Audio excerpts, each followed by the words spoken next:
Welcome to Feel So Good, where we bring you fascinating book summaries and deep dives into some of the most thought-provoking topics. Today, we're diving into a mind-bending book, The Elephant in the Brain, by Kevin Simler and Robin Hanson. This book uncovers the hidden motives behind our everyday actions. Those motives we often don't admit, not even to ourselves. So, have you ever wondered if the reasons we give for our actions are the real reasons? In this video, we'll explore how our minds can hide the truth from us and how that elephant in the brain shapes the way we think and behave. Let's get started. So what is this elephant in the brain? The authors explain that it's the part of our mind that hides our true motives. It's not about what we want others to think, but what we sometimes even hide from ourselves. This book is all about how we, as humans, aren't always as honest or straightforward as we like to believe. Let's dig deeper into this concept. 1. Selfishness and self-deception. The first big takeaway from the book is that humans are, by nature, selfish. However, we don't like to appear selfish, either to others or to ourselves. Most of the time, we disguise our selfish motives as acts of kindness or altruism. For example, when we donate to charity, it might seem like we're just helping others, but deep down, we're also boosting our own image.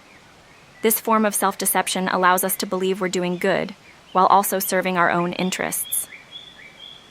2. Social behavior and status. Many of our social behaviors are actually aimed at increasing our status within groups.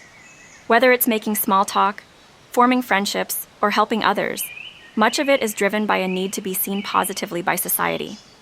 According to the book, we rarely do things purely for others. There's almost always a hidden motive linked to improving how we're perceived. For instance, when you engage in conversation in a group, you might think you're just being friendly, but part of you is also working to solidify your place within that group. We constantly seek social approval, even when we're not consciously aware of it. 3. Displaying knowledge and intelligence. Another key point the book makes is that we often use our intelligence or knowledge to boost our own standing. We might enter a debate or conversation not necessarily to learn something new, but to show others how smart we are. It's a subtle competition for status. The authors argue that humans use their intelligence as a tool for social positioning. In fact, when we share information or show off how much we know, it's not always because we care about the subject. We might just be trying to impress others. This hidden motive is something the elephant keeps under wraps, even from ourselves.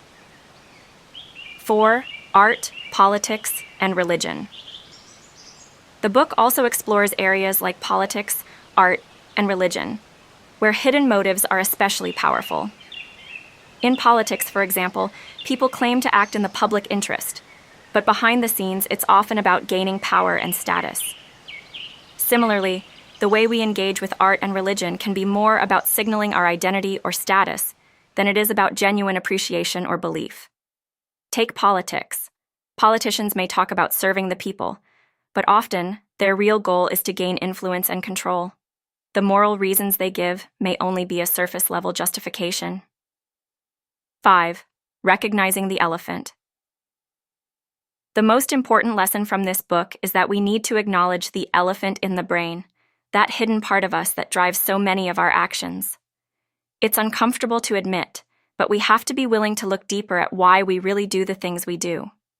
Once we start to recognize these hidden motives, we can begin to understand ourselves better and make more conscious decisions.